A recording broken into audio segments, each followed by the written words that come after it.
안녕하세요. 오늘도 사연살롱을 찾아주셔서 감사합니다.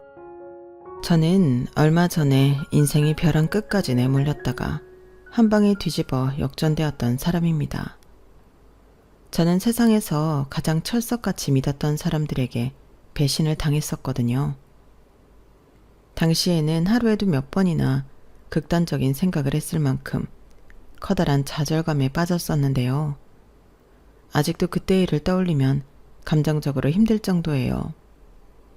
하지만 그런 어둠 속의 시간들을 지나오고 결국엔 모든 것을 바로잡으면서 그때의 제가 저 자신을 포기하지 않았던 게 정말 다행이라는 생각이 들었답니다.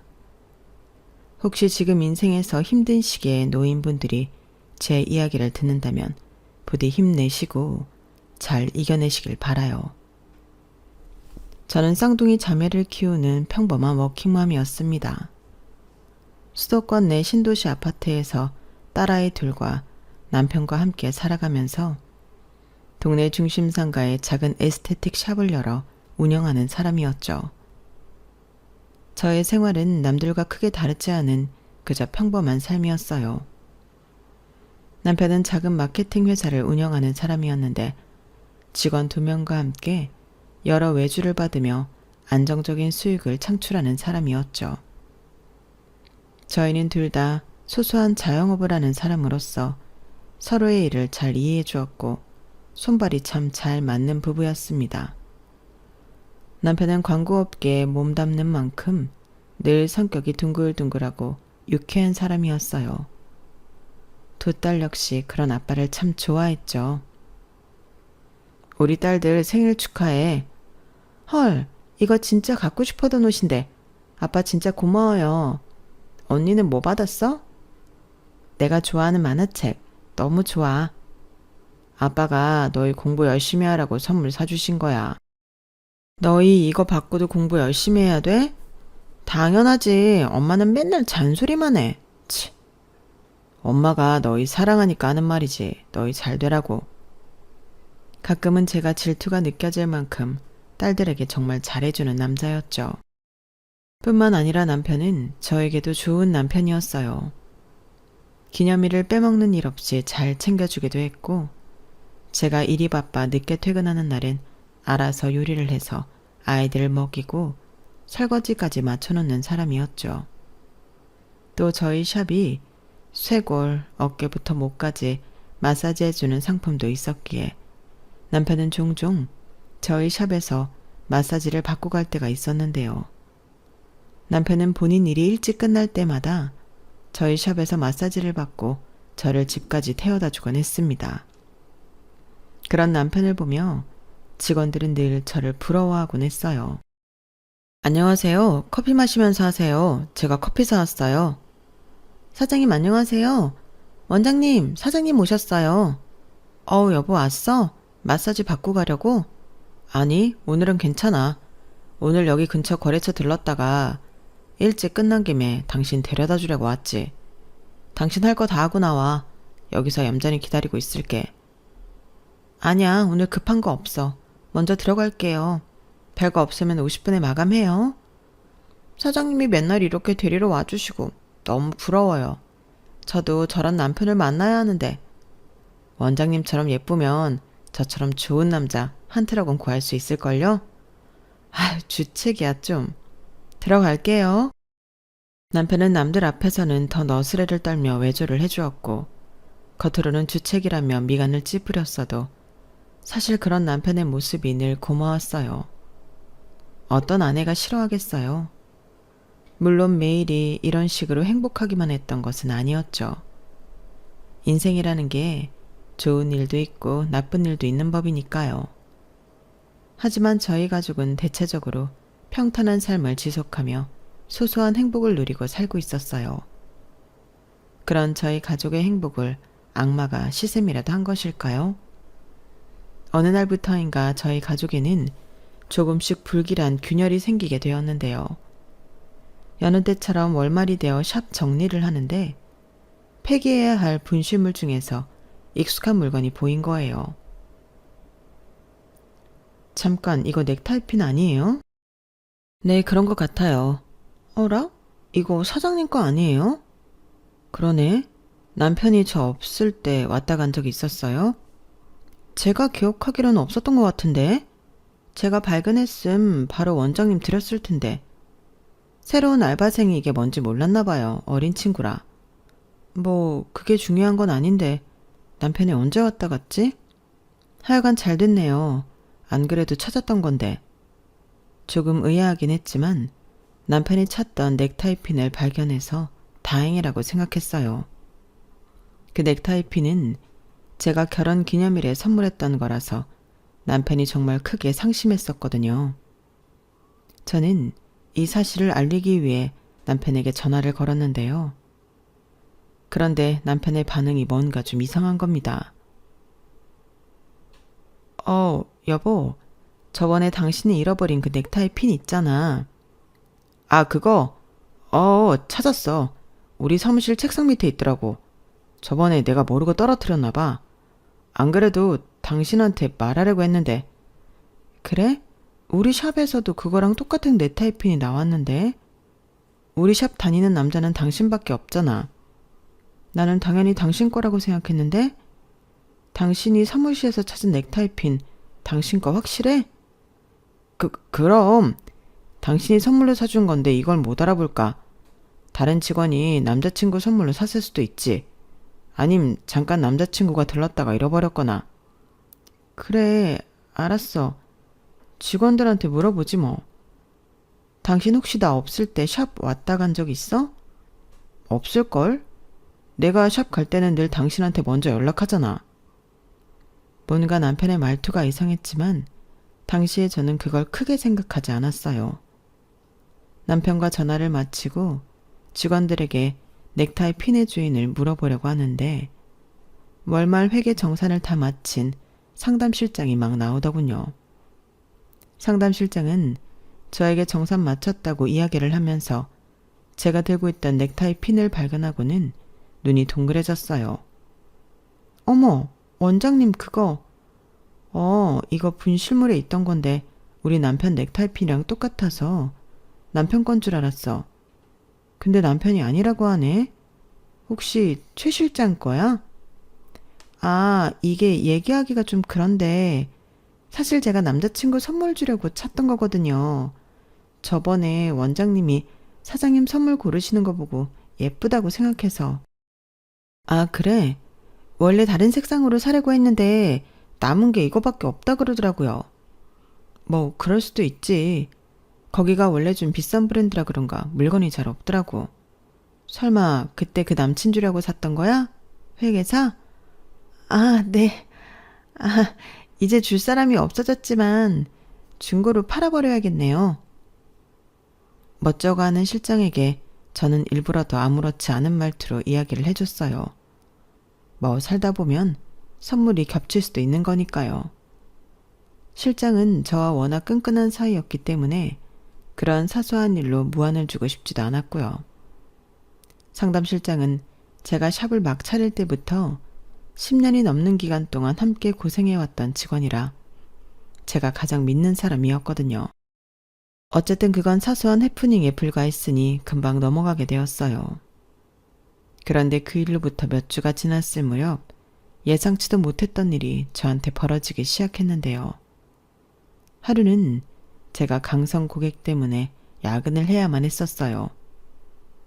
서비스 업종에 있다 보니 몇 달에 한 번씩 강성 고객이 생기는 경우야 그다지 특이한 일은 아니었죠. 다만 시간이 늦어져 모든 직원들이 먼저 퇴근하고 저 혼자 일을 처리한 뒤 문을 잠그고 갔고 특이한 일이 벌어진 건 그 다음 날이었습니다. 오픈을 하려고 하는데 안쪽 마사지실에서 남자 속옷이 나온 거였어요. 직원들은 난리가 났고 저도 굉장히 놀랐죠. 놀라고 불쾌했습니다. 대체 그런 물건이 왜 거기 떡하니 있었는지 모르겠더라고요.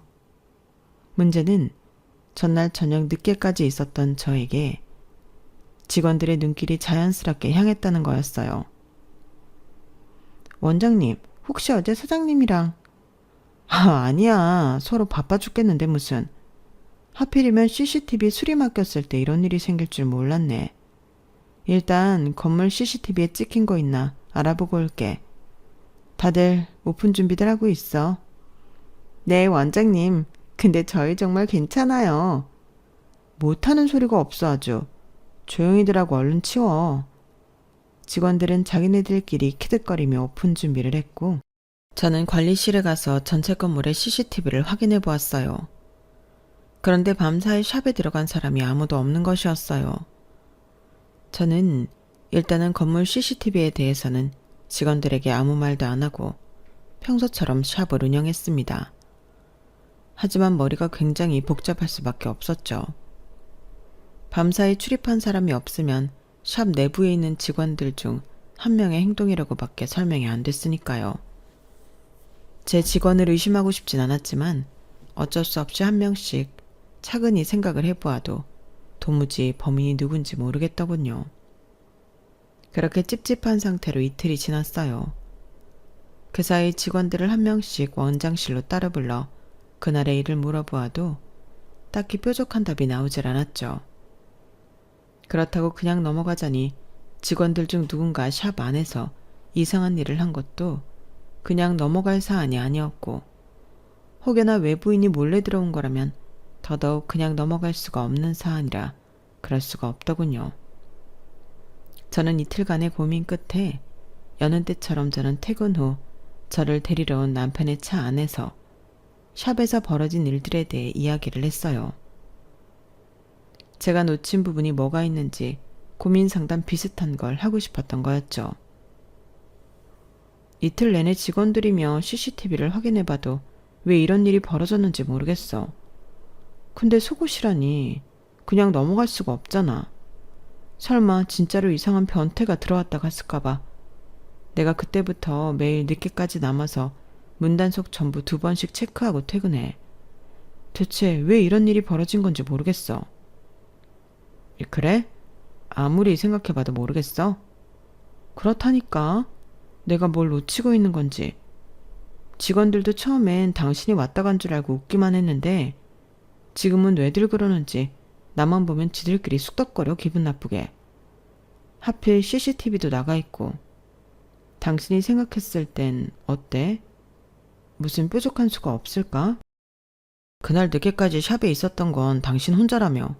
나한테 물어볼 필요가 있어? 아니, 당신이 기계 같은 거 잘 다루니까 물어본 거지. 내가 CCTV 영상에서 놓친 게 있을 수도 있고 또 언제까지 사람 바보 만들 거야? 당신 정말 너무한 거 아니야? 갑자기 언성을 높이는 남편 때문에 저는 깜짝 놀랐어요. 남편은 핸들을 확 틀어 골목으로 들어가 차를 세우더니 씩씩거리면서 핸드폰을 내밀더군요. 남편이 보여준 건 저희 샵 리뷰 페이지였는데요. 그곳에는 기함할 만한 글이 하나 적혀 있었어요. 여기 원장 유부녀인데 바람핌. 내가 오늘 저녁에 봄. 애도 둘이나 있다던데 왜 그러고 사냐? 정확히 이틀 전에 올라온 댓글이었죠. 저는 너무 당황해서 목소리도 잘 안 나오더군요. 겨우 쥐어짜내서 형편없는 목소리로 남편에게 얘기했어요. 당신 이걸 믿어?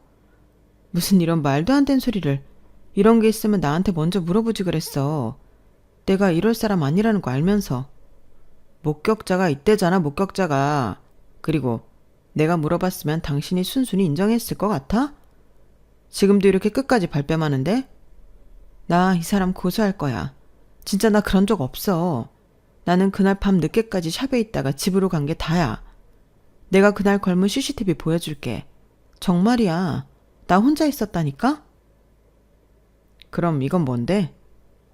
남편은 주머니에서 손바닥만한 지퍼백을 꺼내 제 무릎 위로 던졌어요.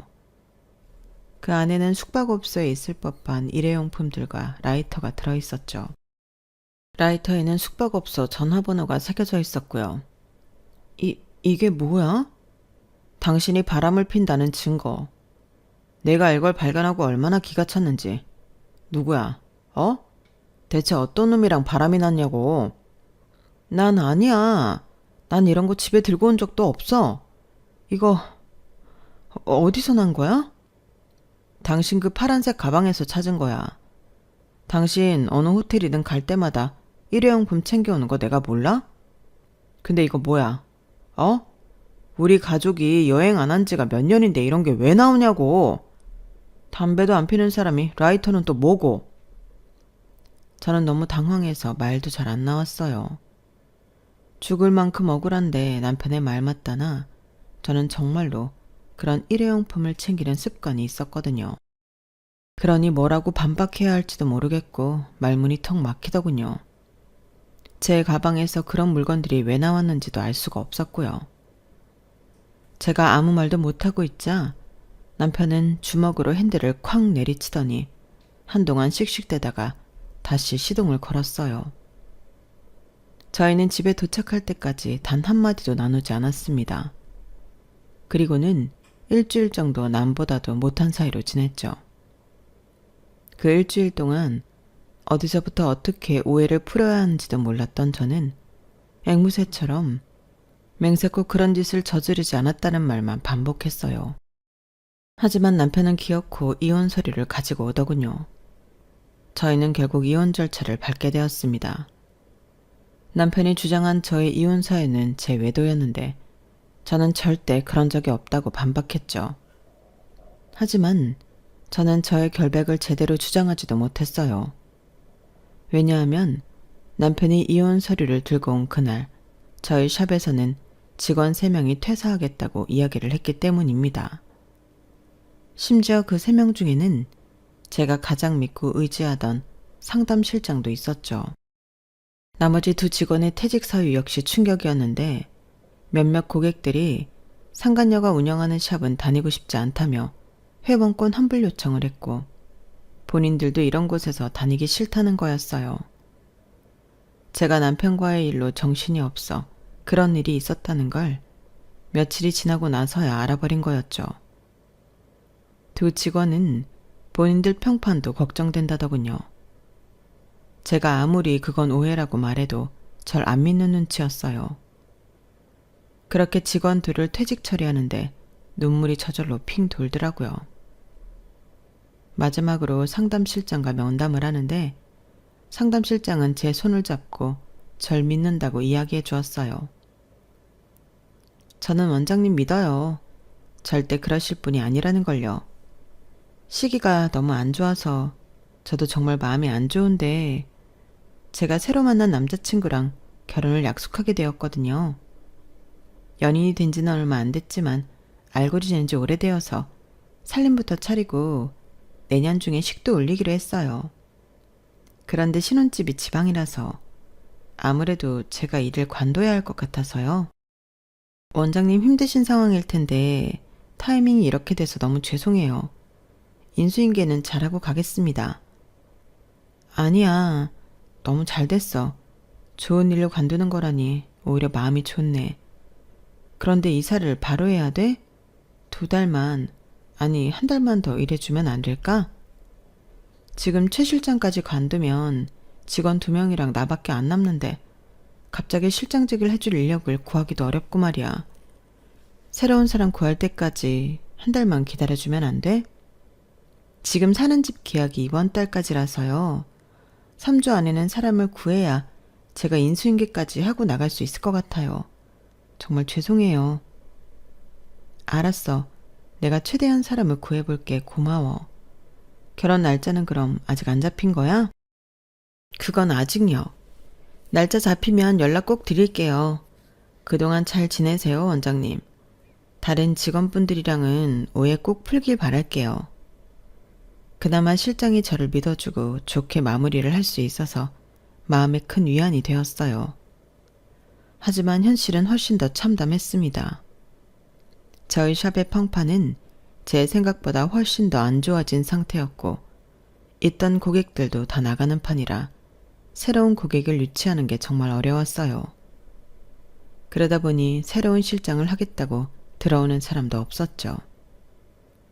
약속했던 1달이 거의 다 되어가도 사람을 못 구하니 급한 대로 제가 그간의 업무 내용을 다 전달받을 수밖에 없었어요. 그렇게 일은 일대로 꼬이고 남편은 남편대로 위자료를 달라고 하니 정신이 하나도 없었죠. 당시 너무 힘들었던 저는 저를 만나주지도 않는 남편에게 이틀에 한 번꼴로 전화를 걸어 저는 정말로 바람을 핀 적이 없다고 믿어달라고 울면서 빌었지만 남편은 들은 척도 하지 않더군요. 결국 저는 그렇게 혼자가 되었습니다. 아니, 중학생인 딸 둘을 홀로 키워야 하는 싱글맘이 되었죠. 남편이 아이들이 저를 닮아 얼굴 보기도 힘들다며 양육권을 포기해버렸거든요. 남편에게 엄청나게 위자료를 물어주고 샵은 샵대로 운영난이니 두 아이를 키울 길이 막막했어요. 저에게 남은 건 대출 2개나 끼어있는 아파트뿐이었죠. 그나마 아파트가 제 명이었기에 이사를 가지 않아도 되었던 게 불행 중 다행이었던 것 같네요. 하지만 삶은 또다시 제 뒤통수를 치더군요. 어느 날 본사에서 연락이 온 거예요. 정산이 안 맞는다고요. 회계 업무를 총괄하던 실장의 컴퓨터를 꺼서 본사에서 말한 내용을 확인하려고 보니 저에게 보여주었던 장부랑은 전혀 다른 내용의 장부가 있더군요. 머리를 한 대 맞은 듯이 저는 멍하니 2개의 장부를 보고 있을 수밖에 없었어요. 그리고 뒤이어 엄청난 분노가 찾아왔죠. 실장은 그동안 4천만 원 이상의 돈을 횡령해왔던 거였어요. 당장 실장의 전화번호로 전화를 때렸더니 아예 없는 번호라고 나오더군요. SNS 계정도 전부 막혀버렸고요. 이 여자가 어디로 도망갔는지도 모르고 연락도 되지 않으니 당장 손해를 메울 수도 없었어요. 그 여자의 범죄로 인해 제 샵은 운영이 불가능한 수준으로 빈털터리가 되었고 결국 저는 14년간 공들여 가까웠던 샵을 처분할 수밖에 없었습니다. 최대한 손실을 줄이기 위해 팔 수 있는 건 전부 팔아치워야 했죠. 상담 실장이 쓰던 컴퓨터만 제외하고요. 수천만 원의 돈을 횡령한 실장한테 법적인 대응을 하는 것보다 당장 생계가 급했던 저는 일자리를 구하느라 시간을 한참 보내게 되었어요.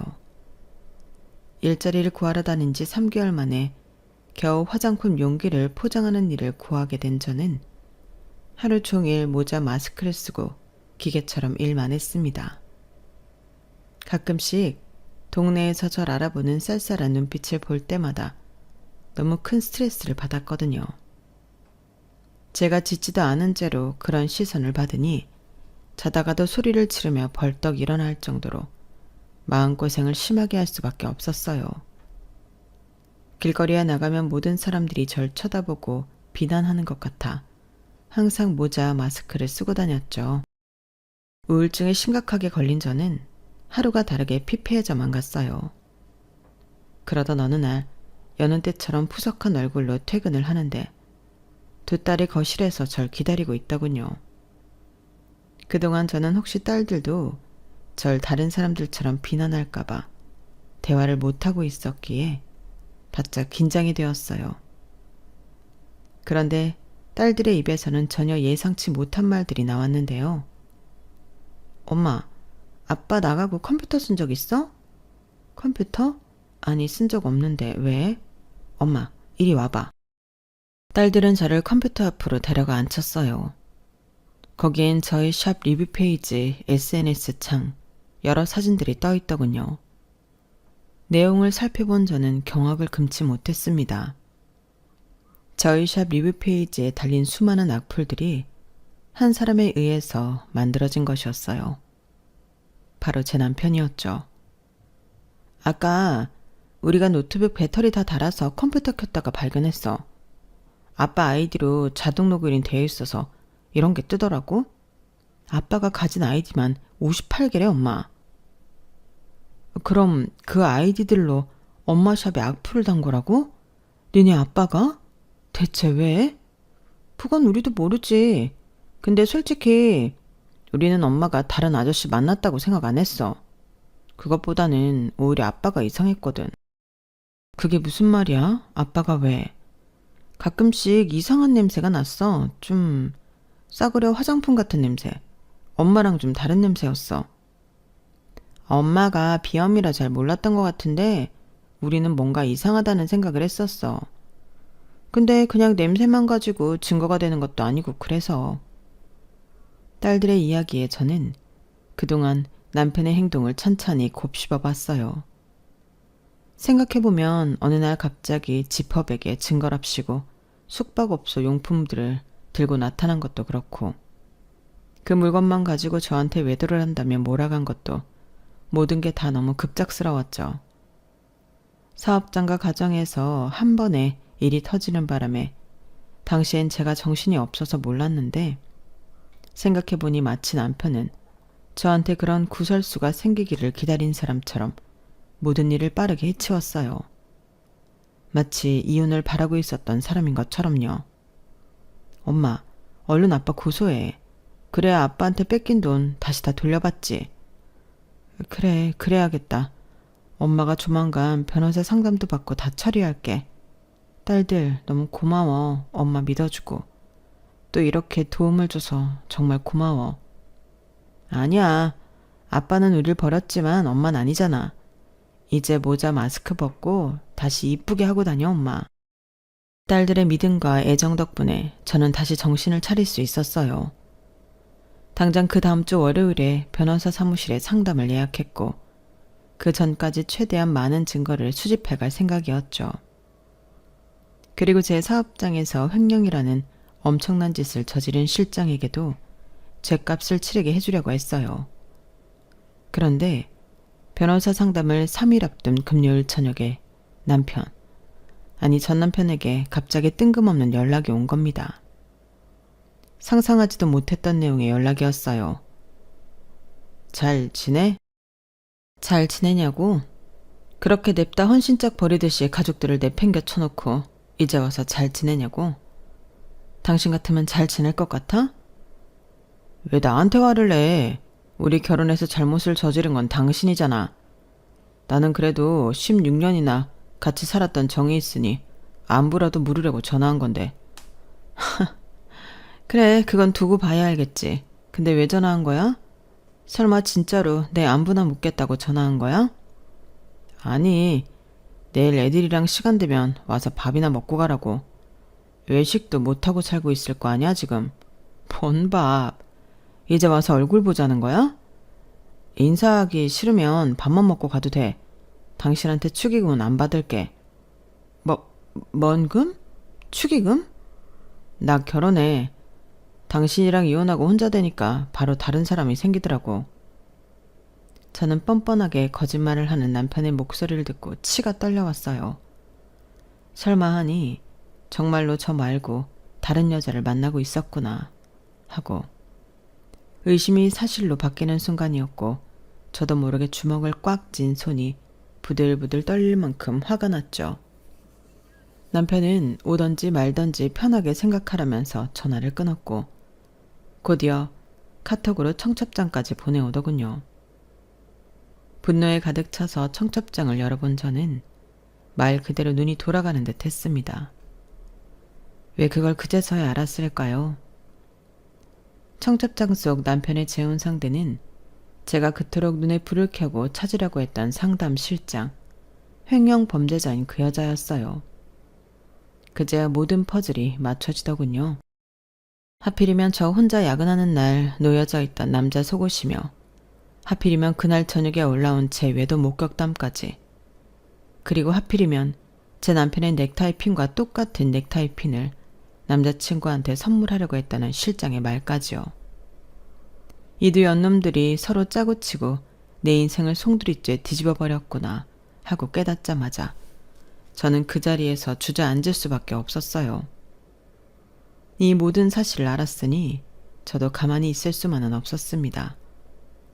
저는 다시 벌떡 일어나 샵을 처분하고도 가지고 있던 실장의 컴퓨터와 남편의 아이디로 접속되어 있는 저희 집 컴퓨터를 나란히 놓았어요. 그리고 이 두 사람이 언제부터 내통을 했는지 그간의 행적을 낱낱이 뒤져보기로 했습니다. 저에게 자초지종을 들은 제 딸들은 같이 두 팔을 걷어붙이고 증거를 찾아주었죠. 밤 12시가 넘어가자 두 딸은 이제 저에게 그만 들어가 자라고 등을 떠밀었어요. 엄마, 이제 얼른 자. 신부 앞에서 다크서클 여기까지 내려온 채로 나타날 거야? 이제 우리가 나머지 알아서 할 테니까 일단 팩부터 붙여. 얼른. 너희는 어떡하고? 아예 그럼 다 같이 자고 내일 다시 하던지 해야지. 우리는 어려서 밤좀 새도 피부 안 망가져. 괜찮아, 괜찮아. 귀여운 두 딸의 재촉에 저는 정말 오랜만에 피식하고 웃을 수가 있었어요. 그리고 딸들이 말한 대로 팩을 하고 먼저 잠자리에 들었죠. 두 년놈들의 결혼식은 오후 5시였고 저희는 그 시간까지 만반의 준비를 했습니다. 특히 저희 세 모녀는 최대한 화려하게 치장을 하고 예식장에 갔어요.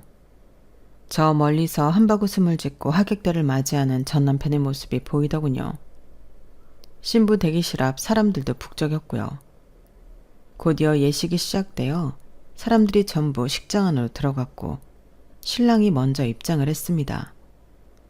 신랑은 아주 입이 귀에 걸린 채로 버진로드를 자랑스럽게 걸어가더군요. 다 큰 딸이 둘이나 있는 양반이 온갖 주책은 다 떨어댔어요. 뒤이어 신부가 입장할 차례가 되었죠. 사람들의 시선은 신부가 입장할 곳으로 향했고 감미로운 음악이 깔리기 시작했습니다.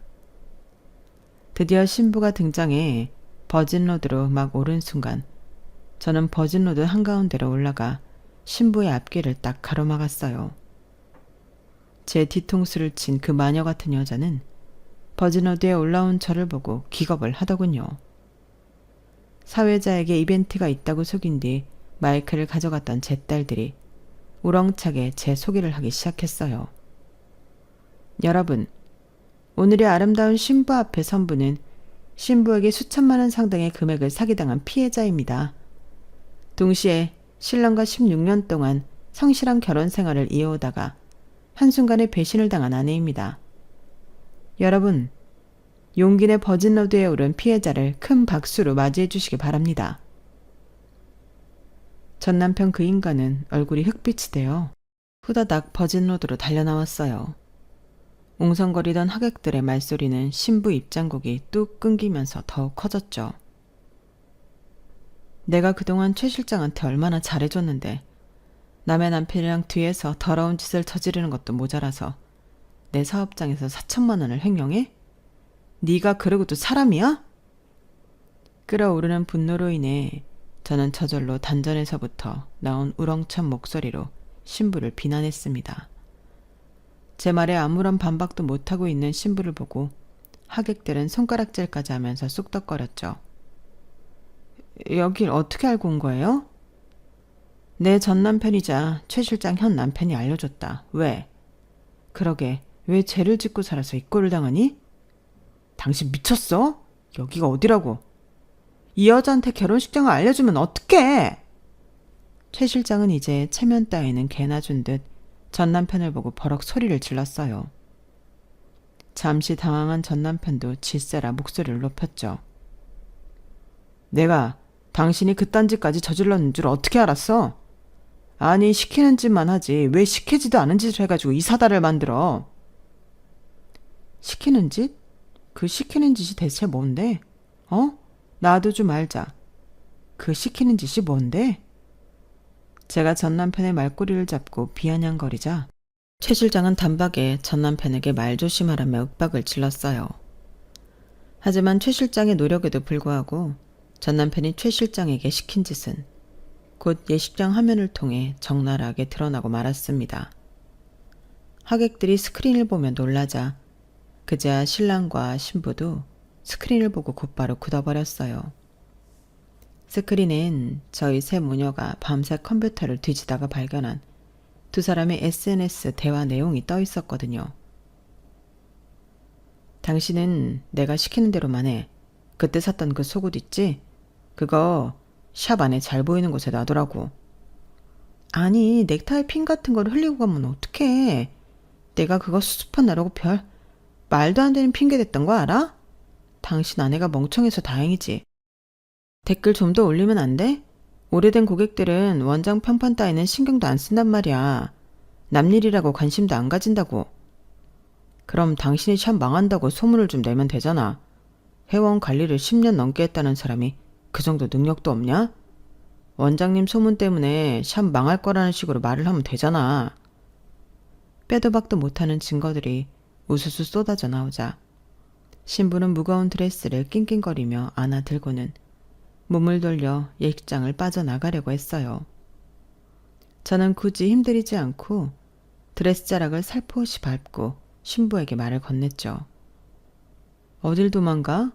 네가 치른 죗값은 치르고 가야지. 아, 이거 안 놔? 아, 정말 드레스 망가지면 네가 책임질 거야? 나이도 어린 게 어디서 반말을 찍찍해. 네가 저지른 일이잖아. 네가 남의 남편이랑 뒤에서 더러운 짓 저지르고 네 팔자 스스로 꼰 거잖아. 그래놓고 뭘 잘했다고 어디서 싸가지 없이 니니거려? 아빠는 어딜 도망가? 땡땡 광고에서 운영하는 43세 신랑 백혜찬 씨 어딜 도망가시냐고요? 상간녀한테 눈이 멀어서 처자식 등쳐먹고 배신 때린 백혜찬 씨 지금 도망가면 뭐 지은 죄가 없어지는 줄 알아? 일이 틀어질 걸 알고 도망가려는 두 년놈들을 저와 제 딸들은 각자 한 명씩 맡아 도망가지 못하게 붙잡고 놀아줬어요. 왜냐하면 저희 계획의 마지막 피날레는 아직 도착하질 않았거든요. 그리고 솔직히 피날레를 기다리는 김에 그 두 년놈들을 더 망신 주고 싶었던 마음도 컸습니다. 낑낑거리는 두 사람이 사람들의 질타와 비난을 받는 사이 드디어 피날레가 도착했는데요. 최현주 씨 맞으시죠? 저희와 같이 서로 가주셔야겠습니다. 제가 왜요? 저 아니에요. 뭔 줄 알고 아니라고 하시죠? 이 드레스부터 어떻게 좀... 저는 이미 경찰 두 분이 오자마자 두 딸과 얌전히 함께 버진로드 밑으로 내려왔는데 본인이 몸부림치다 드레스 밑자락의 대부분이 버진로드 뒤로 넘어가 있던 신부는 결국 버진로드 밑으로 거꾸로 떨어지고 말았어요. 그 장면을 보고 저희 세 모녀는 배꼽을 잡고 깔깔거렸죠. 드레스 무게가 그렇게 무거운 줄은 결혼을 해봤던 저도 처음 알았네요. 드레스 자락에 파묻혀 다리만 버둥거리던 그 사기꾼은 결국 온 머리가 산발이 된 채로 경찰들에게 붙들려 나갔고 저희 모녀도 산뜻한 마음으로 예식장을 떠날 수 있었답니다. 그 이외의 많은 일들이 정상으로 돌아올 수 있었어요. 저는 전 남편과 실장이 제가 이혼하기 전에 바람을 피고 있었다는 증거와 두 사람의 사기 행각으로 제가 심각한 사회적 명예훼손이 되었으며 중국에는 사업장까지 잃었다는 것을 인정받아 그간 받았던 피해들을 모두 보상받을 수 있었답니다. 한동안 대출까지 사용했을 정도로 경제 상황이 나빠졌던 저는 덕분에 다시 빚도 갚고 그리고 나서도 넉넉한 금액을 남길 수 있었어요. 그래도 불행 중 다행으로 실장이 빼돌린 금액을 아직 들고 있었기에 전부 보상을 받을 수가 있었네요. 그 두 년놈들은 빈털터리 전과자가 되어 얼굴도 제대로 못 들고 다닌다고 해요. 주변 가족, 친구, 지인들 앞에서 추악한 면이 다 들통나버렸으니 안 좋은 소문이 순식간에 퍼지게 된 거였죠. 죄 없는 사람한테 억지로 나쁜 유명을 씌워 사람 피를 말리려 들더니 본인들이 그대로 그 죄값을 받는 모습이 저로서는 상당히 고소했네요.